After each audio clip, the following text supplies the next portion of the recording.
Thanks for joining us. I'm Cody Holyoke. The stadium saga enters a new chapter. After years of waiting, failed votes, and prolonged talks, we now know more about the future of the Kansas City Royals and about the changes likely in store for the heart of KC. It's not how we drew it up, but this is exactly where we want it to land.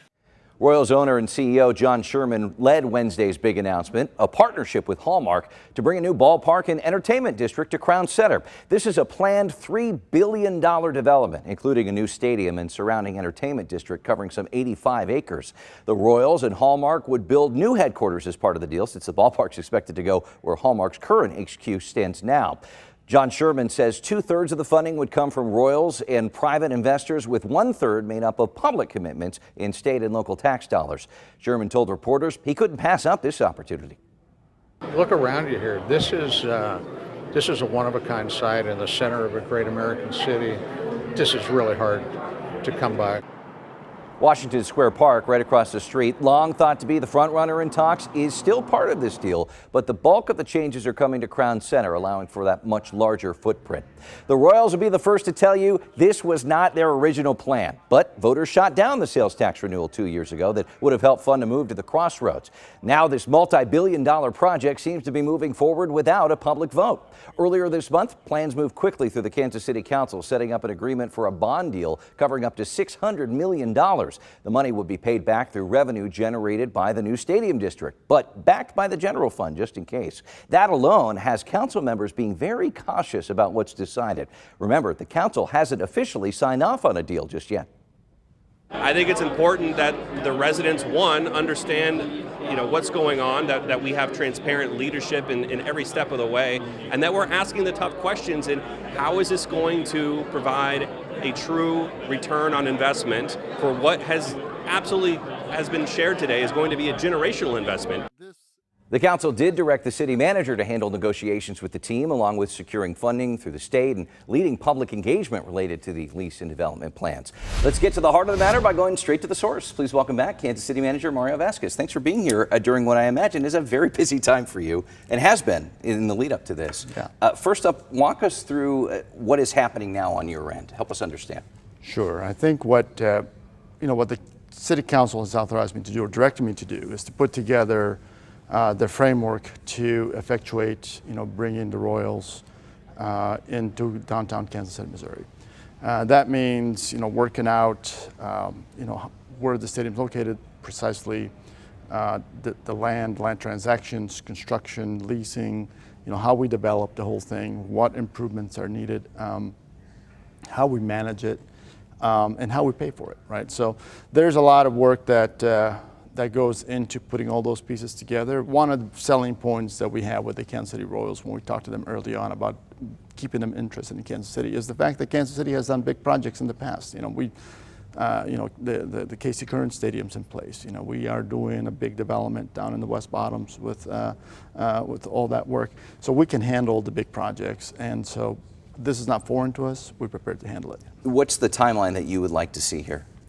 Well, I think realistically, I'd want to get the team playing in 2031 season. In order to do that, we need about 4 years of construction, so we need to get going fast. So I think you're going to see a lot of work happening, throughout the summer into the fall. That's a tight window if they're saying they want to really break ground next year too. Correct. All Correct. Right. Yeah, that's how we intend to pursue this. Mm-hmm. You're also tasked with working to at least hammer out some of the details on a community benefits agreement with the team. What needs to be on that list? Well, I think, fundamentally, the making sure that we have provisions for employment, jobs, a good way to ensure that all employees, all workers are going to pay, fair wages and all that. That's important. Then from there we flow into how we make sure there's training opportunities and growth opportunities for people that might be entering that industry. And then from there we figure out how we spill out into the other parts of the city. Right? How do we use this impactful economic development project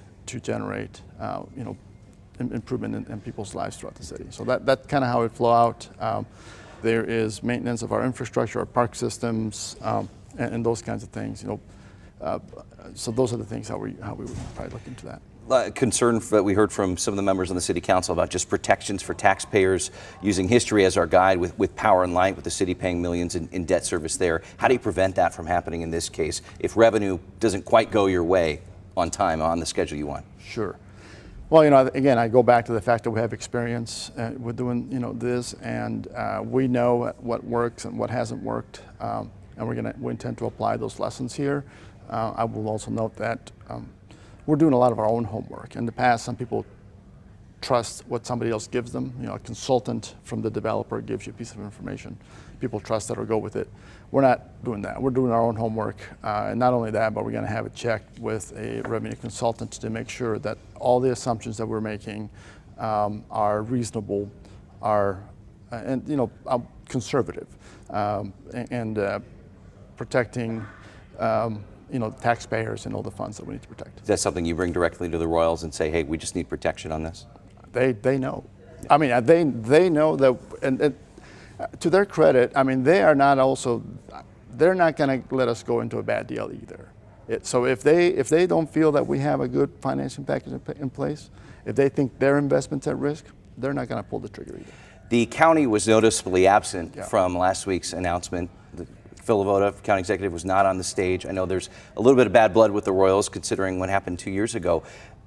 You have to work on funding. Do you work with the county in any way on this? And what's your plan working with Jackson County? Well, I think our plan is to work with all stakeholders, right? I mean, there are just different layers of government that can help us with this project. The governor and the state of Missouri, of course, are big players. They're the folks that allowed this to be possible through the Show Me Sports Investment Act. There's potential opportunity with federal funding that we might need for some roadway work. We don't know yet exactly what that is, but we're working through that. The county can be a partner. I think we just need to figure out how. Have you talked to them? We have talked to them. We've had several conversations.